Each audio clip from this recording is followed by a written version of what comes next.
Le jour se lève sur 7 avec une tension presque palpable. Au sein de l'hôpital Saint-Clair, un silence pesant règne dans la chambre de Manny Sand, plongée dans le coma artificiel depuis plusieurs jours. Mais ce matin-là, les machines bipent plus vite. Noor, fidèle à son poste, est à ses côtés lorsqu'il ouvre enfin les yeux. Un regard perdu, puis une phrase hésitante « Où suis-je » Ses premiers mots ne sont pas ceux d'un soulagement, mais ceux d'un homme effrayé, comme s'il avait entrevu l'enfer. Ce réveil tant attendu devient rapidement le point de bascule d'une intrigue brûlante qui va déchirer les derniers liens fragiles entre vérité, manipulation et peur. Noor tente de rassurer Manny avec douceur. « Tu es en sécurité à l'hôpital », mais les mots glissent sur lui, tant sa panique est manifeste. Lorsqu'il tente de se redresser, elle le retient doucement, l'encourageant à respirer et à se calmer. Pourtant, ce n'est pas la douleur qui semble l'angoisser, mais une présence invisible, une menace qui plane. Et cette menace prend forme quand Michael Ferré, capitaine de police en charge de l'enquête, entre dans la chambre quelques instants plus tard. Manny croise son regard et tout en lui se fige. Karim Saïd, qui l'accompagne, entame une première série de questions. « Est-ce que tu te souviens de ce qui s'est passé? Qui t'a agressé ?» Mais Manny, blême, secoue la tête. Il dit ne se rappeler de rien, bredouille quelques phrases vagues et évite soigneusement de regarder Michael. Pourtant, ce dernier fait les 100 pas dans la pièce, imposant sa présence, son silence, son ombre. Puis, soudainement, tout bascule. Karim s'apprête à clore l'interrogatoire lorsque Manny, dans un souffle presque inaudible, murmure « C'est Judith, c'est elle qui a tué Cyril. » Un choc, une bombe. Le nom de Judith Delcourt-Bertrand, jusque-là victime collatérale d'un engrenage dramatique, est désormais jeté au centre du cyclone. Et plus encore, ce n'est pas un souvenir clair, ni un témoignage détaillé, mais une accusation précipitée, énoncée avec la peur au ventre. Et Michael, resté impassible, esquisse à peine un mouvement du visage, comme s'il savait déjà ce qui allait être dit. L'onde de choc se propage rapidement. Dans les couloirs de l'hôpital, le personnel médical se trouble. Judith, toujours hospitalisée sous surveillance, ignore encore que son nom vient d'être jeté en pâture. Mais d'autres, comme Pierre et Chloé, commencent à suspecter que quelque chose ne tourne pas rond. Pierre, notamment, n'a cessé de répéter depuis plusieurs jours qu'il ne faisait pas confiance à Michael Ferré. Il l'avait vu au chevet de Manny au moment de son insuffisance respiratoire, inerte, figée. C'est Noor qui avait pris l'initiative de le réanimer. Depuis, le malaise grandit. Ce que peu savent encore, c'est que Michael a pris la main sur l'enquête avec une détermination étrange, opaque. Il s'est positionné comme protecteur, comme guide. Mais les faits parlent d'eux-mêmes. Lorsqu'il apprend le réveil de Manny, c'est lui qui insiste pour accompagner Karim à l'hôpital. Et c'est encore lui que Manny fixe avec terreur au moment de son accusation. Tout semble indiquer que les mots de Manny sont dictés moins par la mémoire que par la peur. De son côté, Marianne Delcourt joue un tout autre jeu. En tant que médecin et grand-mère de Judith, elle décide de falsifier les résultats médicaux de la jeune femme afin qu'elle ne soit pas renvoyée en prison trop vite. Officiellement, Judith montre des signes d'infection. Officieusement, elle va bien. William, médecin lui aussi, commence à se poser des questions. Tout cela est-il le fruit du hasard ou un plan minutieusement orchestré pour gagner du temps et permettre à Manny d'innocenter sa petite fille? Dans ce contexte déjà trouble, les tensions s'accumulent. Michael continue de se comporter de manière ambivalente, entre zèle professionnel et pression sourde. Noor, qui a vu l'inaction du capitaine au moment de la détresse respiratoire de Manny, commence à douter ouvertement. Mais elle reste isolée. Et Judith, bien que protégée temporairement par sa grand-mère, semble plus seule que jamais.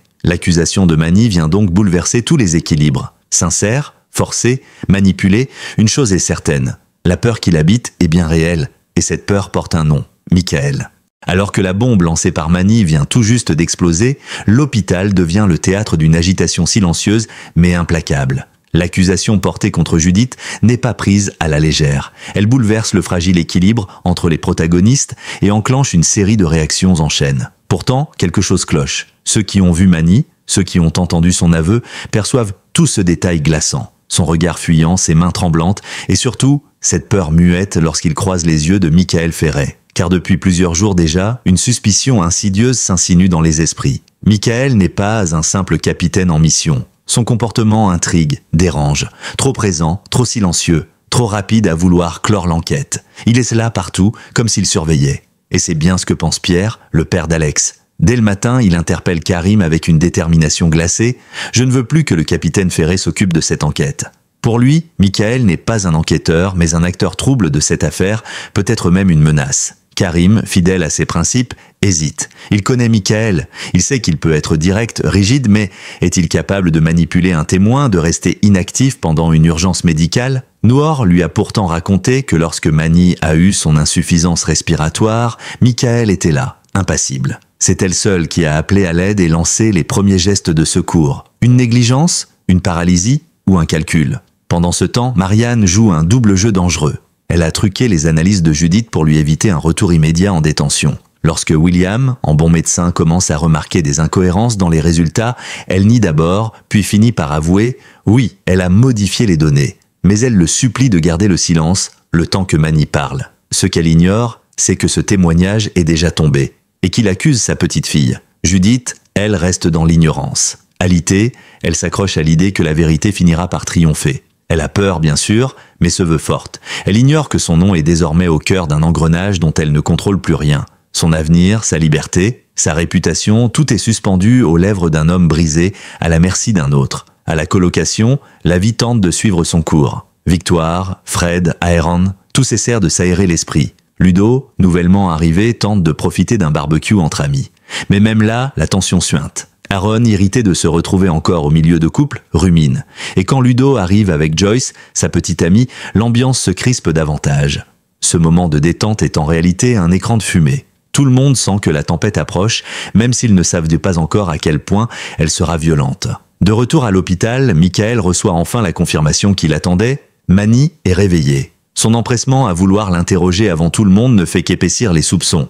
Pourquoi cet empressement? Que veut-il obtenir? Et pourquoi Karim insiste-t-il pour l'accompagner comme s'il sentait que quelque chose devait être surveillé? Lorsque Michael et Karim entrent dans la chambre, le climat est déjà lourd. Mani, bien qu'affaibli, capte immédiatement l'attention. Michael, silencieux, se poste dans un coin. Il ne dit rien, mais son regard suffit. Karim mène l'interrogatoire, mais c'est comme si chaque mot était arraché à Mani, avec violence. Son regard vacille entre le vide et l'ombre menaçante de Michael. Puis l'instant fatidique survient, c'est Judith qui a tué Cyril. Un aveu sous pression, une vérité peut être fabriquée. Mais alors, pourquoi Mani mentirait-il? Que redoute-t-il tant chez Michael? Est-il complice malgré lui, ou simplement une victime de terreur psychologique? L'absence de détails dans son témoignage, l'absence d'émotion, tout sonne faux. Mais aux yeux de la justice, une accusation reste une accusation. Et Judith, déjà affaiblie, devient désormais une cible officielle. Pierre, lui, n'en démord pas. Pour lui, Michael a un agenda personnel. Il ne croit pas à cette coïncidence où Michael serait simplement le policier en charge de l'affaire. Il est convaincu que Michael manipule tout depuis le début, qu'il orchestre les éléments comme un chef de théâtre. Il partage ses soupçons avec Karim qui écoute mais ne se positionne pas. Pourtant, une brèche s'est ouverte dans son esprit. Michael n'est peut-être pas l'allié qu'il croyait. Les choses se précipitent. Michael cherche à verrouiller la procédure autour de l'accusation de Mani. Il parle de preuves, de confirmations, d'éléments concordants, mais personne n'a rien vu. Rien entendu. Cyril est mort, Judith est accablée et Mani est terrifiée. Seth devient une poudrière. Et dans cette poudrière, Michael continue d'avancer, calme, impénétrable. Mais pour combien de temps?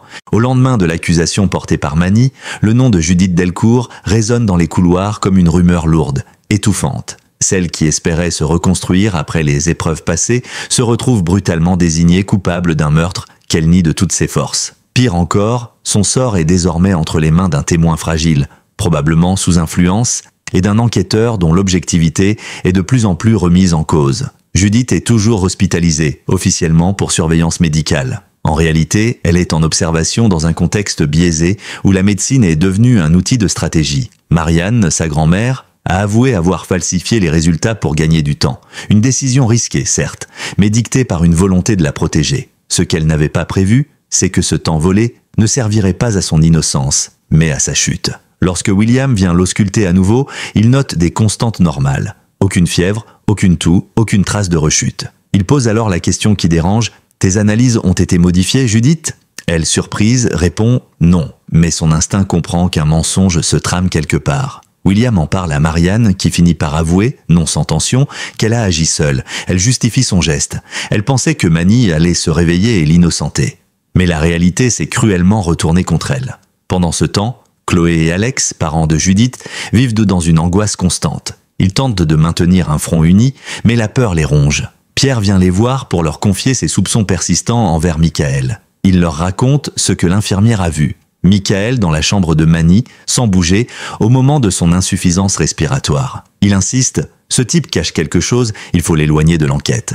Alex, d'abord hésitant, finit par admettre que certaines choses le troublent, mais Chloé reste focalisée sur Judith. Elle sent que sa fille est victime d'un engrenage qu'elle ne maîtrise plus. La nouvelle de l'accusation de Manny finit par parvenir aux oreilles de Judith. C'est William, à contre-cœur, qui le lui annonce. Elle encaisse, blême. « Il a dit que c'était moi ?» murmure-t-elle. Le monde s'écroule. Elle a toujours cru que Manny la soutiendrait, qu'il était une victime, tout comme elle, des conséquences d'une soirée tragique. Mais maintenant, il est celui qui la désigne. Et elle comprend vite que cette accusation n'est pas le fruit du hasard. Ce n'est pas seulement une trahison, c'est un piège. Elle repense aux jours précédents, à la tension ambiante, à l'omniprésence de Michael. Elle fait rapidement le lien. Il lui a mis la pression, affirme-t-elle à sa mère. Il l'a forcée à dire ça. Et si elle n'a pas encore de preuves, son instinct-là ne lui ment pas. À la colocation, la soirée barbecue tourne à la frustration. Aaron, excédé d'être constamment entouré de couples, quitte la table plus tôt que prévu. Ludo, lui, savoure une certaine légèreté, ignorant qu'il vient d'intégrer un groupe gangrené par les non-dits et les blessures à vif. Victoire tente de temporiser, mais l'ambiance est plombée. Car même dans ces moments de détente, les regards sont ailleurs, les pensées tournées vers les drames qui secouent Seth. Karim, de son côté, repasse l'interrogatoire en boucle. Il a vu Manny trembler, éviter Michael du regard, balbutier son accusation. Et surtout, il n'a pas oublié l'insistance de Michael pour interroger Manny sans témoin direct, avant que lui-même insiste pour l'accompagner. Tous ces éléments s'additionnent, mais ils ne suffisent pas encore pour renverser la vapeur. Alors que le dossier s'alourdit autour de Judith, les soutiens commencent à se mobiliser. Noor, la première, doute ouvertement de la version de Manny. Elle connaît trop bien les regards de peur pour ne pas reconnaître celui de la terreur soumise. Elle confie ses soupçons à William qui reste prudent. Il sait que les apparences sont parfois trompeuses, mais dans ce cas précis, tout sonne trop parfaitement orchestré. Pendant que Michael tente de consolider sa version des faits, la question cruciale demeure. Pourquoi forcer Manny à accuser Judith? Pourquoi cette manipulation? Et surtout, que cherche réellement Michael Ferré dans cette affaire? Serait-il lui-même impliqué dans la mort de Cyril ou cherche-t-il à protéger quelqu'un d'autre? Judith, quant à elle, se bat désormais sur deux fronts. Son état physique et sa réputation. L'étau judiciaire se resserre. Elle sait que le témoignage de Manny, même bancal, pèse lourd. Et elle sait aussi que le temps joue contre elle. Car tant que Michael sera en poste, tant que sa voix comptera dans l'enquête, la vérité restera enfouie. Le piège se referme, lentement, et Judith n'a plus qu'un espoir que quelqu'un d'autre, à l'intérieur du système, ose briser le silence, avant qu'il ne soit trop tard. Tandis que l'enquête s'embourbe dans les sables mouvants de la manipulation et de la peur, les non-dits prennent une ampleur déconcertante. À l'image de la ville de Seth, où les apparences cachent souvent de sombres vérités, la tension monte d'un cran dans les esprits de ceux qui refusaient de croire à la culpabilité de Judith. Et dans cette atmosphère lourde, un constat s'impose, la vérité ne sera pas simple à exhumer, car elle est prisonnière d'un silence trop bien orchestré. Michael Ferré, capitaine de police et figure centrale de cette intrigue trouble, continue d'imposer son rythme à l'enquête. Il est partout, à chaque réunion, dans chaque décision, comme s'il veillait à contrôler le moindre rouage de la machine judiciaire. Pourtant, son calme apparent devient de plus en plus suspect. Il ne s'offusque pas, il ne s'étonne jamais. Quand Karim évoque les doutes sur l'authenticité du témoignage de Manny, il ne cherche même pas à défendre ce dernier avec conviction. Il se contente d'affirmer que l'enquête suit son cours avec une froideur clinique. Karim, quant à lui, devient le seul rempart fragile entre l'ombre et la lumière. Son regard s'attarde désormais sur chaque détail, la posture de Michael, ses déplacements, ses conversations téléphoniques, tout est analysé, disséqué. Il se confie à Anna, qui perçoit chez lui un trouble profond. « Je ne sais plus à qui faire confiance », avoue-t-il, « mais je sens qu'on nous mène en bateau. » Et derrière cette sensation, il y a une peur qu'il n'ose pas encore nommer, celle d'être complice, malgré lui, d'une erreur judiciaire ou d'une machination. Au Spoon, Pierre s'entretient avec Chloé et Alex. Le regard grave, il revient une nouvelle fois sur ce qu'il a observé. Pour lui, Michael a tout d'un homme dangereux. Il manipule les faits, détourne l'attention et surtout, il agit avec un aplomb qui confine à l'indifférence. « Je l'ai vu, moi. Il n'a rien fait pour sauver Manny. » Ces mots, il les répète sans relâche. Et pourtant, malgré ses avertissements, peu de gens osent confronter directement Michael. Parce qu'il est capitaine, parce qu'il incarne l'autorité. Et parce que dans cette affaire, l'autorité est devenue suspecte. Dans un tout autre décor, Ludo tente de retrouver un semblant de normalité à la colocation. Mais même ici, le trouble s'installe. Aaron, d'ordinaire joyeux et ironique, semble irritable. Il ne supporte plus l'ambiance de couple permanent, les regards entre Fred et Victoire,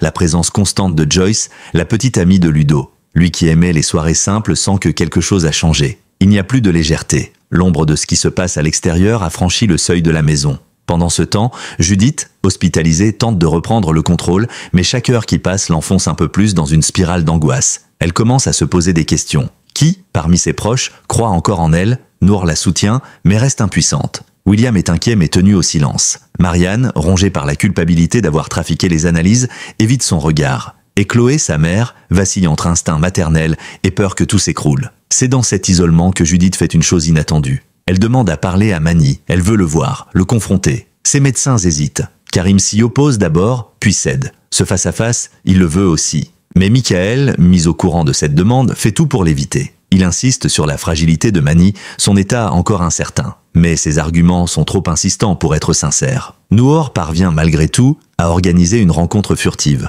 en dehors du cadre médical officiel. Lorsque Judith entre dans la chambre de Mani, l'émotion est palpable. Elle le regarde dans les yeux, longtemps, puis murmure « Dis-moi que tu ne penses pas ce que tu as dit ». Mani détourne le regard, il tremble légèrement. Judith insiste « Tu as peur de lui, n'est-ce pas ? De Michael, il t'a obligé ». Mais Mani ne répond pas. Il fixe le sol. Son silence est plus criant qu'un cri. Judith comprend qu'elle a vu juste, mais sans aveu, sans mots clairs, elle n'a rien. Et pire encore, si quelqu'un apprend cette rencontre, elle risque d'être accusée de tentative d'intimidation. Elle se résout à quitter la pièce, le cœur en miettes. Karim, de son côté, décide de jouer sa dernière carte. Il demande à consulter la vidéosurveillance de l'hôpital, notamment le moment de l'insuffisance respiratoire de Mani. Il veut voir, il veut savoir, et ce qu'il découvre ne fait que renforcer ses doutes. Michael était bien présent, immobile, inactif. Il observe l'écran, le regard vide, alors que Mani suffoque. Et Noor seul agit dans la panique.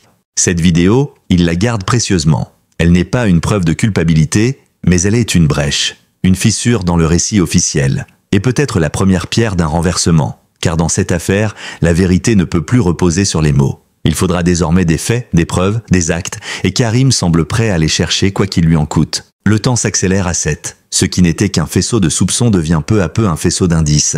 Le voile d'autorité dont Michael Ferré s'est longtemps drapé commence à se déchirer, et dans cette fissure, les premiers éclats de vérité s'immiscent, fragiles mais lumineux. Karim, de plus en plus convaincu que quelque chose cloche, fait de l'obsession de la vérité sa priorité, même s'il doit se heurter à la hiérarchie, aux alliances tacites et à la peur. La vidéo de l'hôpital en main, il sait qu'il détient une pièce importante. On y voit Michael debout au pied du lit de Mani, les bras croisés, impassible, tandis que le jeune homme est en détresse respiratoire. L'absence de réaction est flagrante. Noor, elle, intervient immédiatement, appelle du renfort, commence les gestes d'urgence. Michael, lui, se contente d'observer. Pourquoi ? Karim n'a pas encore la réponse, mais il a désormais une preuve de son inertie, et peut-être de sa volonté de nuire. Il décide de confronter Michael dans un bureau fermé, loin des regards. « J'ai visionné la vidéo », annonce-t-il d'un ton neutre. Michael ne cille pas. Il se contente de répondre. « Et alors ? Je ne suis pas médecin, j'ai laissé faire les soignants. » Une défense cynique, presque trop bien préparée. Mais Karim insiste. « Tu étais le seul dans la chambre avec lui. Tu aurais pu appeler ? Tu n'as rien fait ?» Un silence s'installe. Michael le rompt avec un calme glacial. « Tu veux me faire porter le chapeau de quoi exactement ?» Karim rétorque plus ferme. « Je pense que tu manipules cette enquête, que tu as fait pression sur Mani, et que tu veux accuser Judith à tout prix. » Pour la première fois, le masque se fissure. Michael se lève, se rapproche. Il murmure « Tu n'as aucune preuve, juste des interprétations. Et crois-moi, dans ce métier, ça ne suffit pas. » Puis il sort, laissant Karim avec la certitude glaçante d'avoir frôlé une vérité qu'il ne peut encore prouver. Pendant ce temps, Judith est transférée dans une chambre sécurisée à la demande du juge. Officiellement, pour des raisons de santé. Officieusement, c'est une mesure préventive avant une potentielle mise en examen. Chloé et Alex sont effondrés. Ils supplient Marianne d'intervenir une dernière fois, mais cette dernière a les mains liées. Elle sait que la falsification des analyses ne peut pas durer. Et elle sent que le piège se referme, cette fois contre sa propre famille. Noor, elle aussi, prend des risques. Elle décide de déposer un rapport auprès de William, relatant ce qu'elle a vu le jour de l'incident respiratoire, Michael présent, sans réaction. William, d'abord hésitant, choisit finalement de transmettre le signalement à la direction. Il sait que ce geste peut tout changer. Il peut enclencher une enquête interne, voire une suspension temporaire. Mais surtout, il peut redonner une chance à Judith. L'information parvient rapidement jusqu'à Karim, une aubaine. Il joint le dossier de la vidéo au signalement de Noor et présente l'ensemble à la procureure. Celle-ci, prudente, exige un complément d'enquête. Michael est convoqué pour s'expliquer officiellement. Un tournant, car pour la première fois, le capitaine Ferré n'est plus en position d'accusateur mais de suspect. À la colocation, l'ambiance se tend encore. Fred, qui connaît bien Michael depuis leurs années de formation, commence à évoquer certaines zones d'ombre. C'est un mec carré, mais parfois trop. Il ne lâche rien, et il déteste qu'on lui résiste. Victoire l'écoute avec attention. Elle non plus n'a jamais vraiment apprécié la froideur de Ferré et son côté implacable. Ensemble, ils décident de creuser son passé, de voir s'il n'a pas d'antécédents similaires dans d'autres affaires. Ils découvrent que Michael a déjà été sous le coup d'une enquête administrative par le passé à Toulouse. Rien de prouvé, mais déjà à l'époque, on parlait de pression sur un témoin mineur dans une affaire de vol aggravé. L'affaire avait été classée sans suite, faute de preuves. Mais la similitude avec le cas de Manny est troublante. De retour à l'hôpital, Judith reçoit une visite inattendue, celle de Noor. Cette dernière, les larmes aux yeux, lui tend la main. « Je ne te laisserai pas tomber ». Ces mots, Judith les attendait depuis des jours. Et dans ce moment suspendu, elle sent qu'une lumière revient, qu'elle n'est pas seule, qu'on croit encore en elle. Pourtant, elle sait que le combat ne fait que commencer.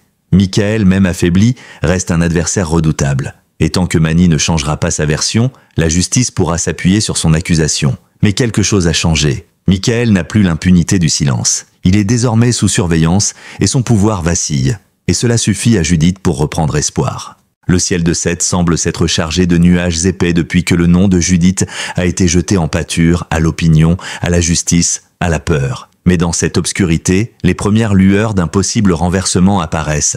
Michael Ferré, longtemps maître du jeu, voit peu à peu son pouvoir s'effriter. Rongé par les soupçons, les témoignages croisés, les regards qui changent.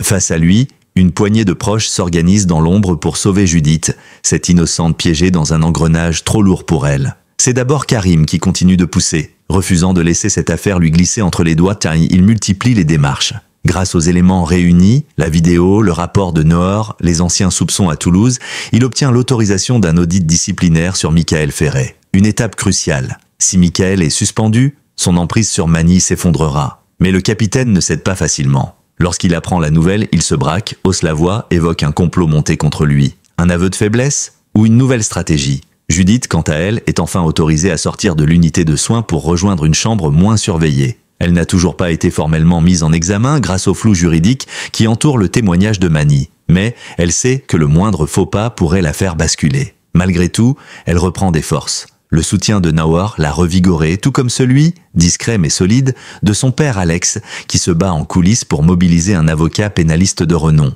Au Spoon, l'ambiance est plus tendue que jamais. Pierre, toujours déterminé à faire tomber Michael, confie à Karim un élément nouveau. Une conversation entendue par hasard entre Michael et un mystérieux interlocuteur. Quelques mots seulement, dans une ruelle, il n'avouera rien, on tient Judith. Des propos lourds de sens. Pierre n'a pas d'enregistrement, mais son témoignage pourrait semer un doute supplémentaire. De son côté, Victoire découvre un autre élément troublant. En fouillant dans les archives hospitalières avec l'aide de Samuel, elle remarque une modification étrange dans le dossier de Manny à l'heure exacte de son accident respiratoire. Une note ajoutée, puis effacée, signalant une visite non autorisée. Or, cette note porte les initiales. M.F. Michael Ferré. Une manipulation? Une tentative d'effacer sa propre trace? Victoire transmet immédiatement l'information à Karim. Et puis, il y a Manny. Le centre de toutes les attentions, toujours hospitalisé, il vit dans une angoisse constante. Mais les choses évoluent. Noor, qui a repris contact avec lui à plusieurs reprises, tente de le rassurer. « Tu as le droit de dire la vérité, même si tu as eu peur. Tu n'es pas seul. » Ces mots résonnent en lui. Une nuit, alors qu'il fixe le plafond, il murmure à voix basse « Je n'ai jamais voulu accuser Judith ». Le lendemain, alors que Karim vient lui rendre visite, Manny le fixe longuement. Puis à voix basse, il lâche « Ce n'est pas elle, je ne l'ai pas vue, j'ai dit ça. Parce qu'il était là. Parce que je pensais que j'allais mourir si je ne le faisais pas. » Cette déclaration, simple mais capitale, change tout. Karim l'enregistre, puis demande une déposition écrite. Le processus est enclenché. Le château de cartes de Michael commence à s'écrouler. La nouvelle de la rétractation de Manny parvient rapidement à Judith. Elle n'ose y croire. Les larmes montent, mais elle se retient. Elle n'est pas encore sortie d'affaire, mais c'est une bouffée d'oxygène. Chloé, présente à ce moment-là, l'enlace comme pour la protéger de tout le reste. Alex, lui, laisse enfin tomber ses défenses et pleure en silence. Dans les jours qui suivent, Michael est temporairement suspendu. Une enquête interne est ouverte, il n'est pas encore officiellement accusé. Mais ses méthodes sont désormais considérées comme problématiques. Plusieurs de ses collègues prennent leur distance, il comprend qu'il a perdu. Il croise Noor dans les couloirs, tente un regard menaçant, mais la jeune infirmière le soutient avec fierté. « Vous ne me faites plus peur. » À la colocation, La vie reprend peu à peu son cours. Le barbecue est reporté, cette fois dans une ambiance plus sereine. Ludo se mêle aux discussions, Victoire sourit timidement. Même Aaron semble plus détendu. Ce soir-là, ils trinquent à la liberté, à la vérité, à ceux qui se battent dans l'ombre pour ceux qu'on accuse à tort. Et Judith, elle ne sera pas jugée. La plainte contre elle est retirée. Elle sort de l'hôpital quelques jours plus tard, sous les applaudissements discrets mais émus de Nahor, William, Pierre et Karim. Sa route sera encore longue pour se reconstruire, mais elle est libre. Elle marche à nouveau dans Sète avec la tête haute, fière de ne pas avoir cédé, de ne pas s'être effondrée. Mais au fond d'elle, elle garde une cicatrice. Celle d'avoir été trahie, celle d'avoir été manipulée, celle d'avoir vu la justice vaciller. Et peut-être celle de savoir que Michael Ferret, même déchu, n'a pas encore tout dit. Merci d'avoir regardé cette vidéo dédiée à l'épisode bouleversant de Demain nous appartient. Si vous aussi vous avez été touché par le destin de Judith, les manipulations de Michael et le courage de Manny, n'hésitez pas à réagir en commentaire. Votre avis compte et nous serions ravis de lire vos théories, vos émotions et vos analyses. Abonnez-vous à notre chaîne pour ne rien manquer des prochains rebondissements à 7, activez la cloche pour recevoir nos alertes en avant-première et likez cette vidéo si vous avez apprécié notre travail. Ensemble, continuons à décrypter les dessous de Demain nous appartient, épisode après épisode. Merci encore pour votre fidélité et à très bientôt pour une nouvelle vidéo passionnante.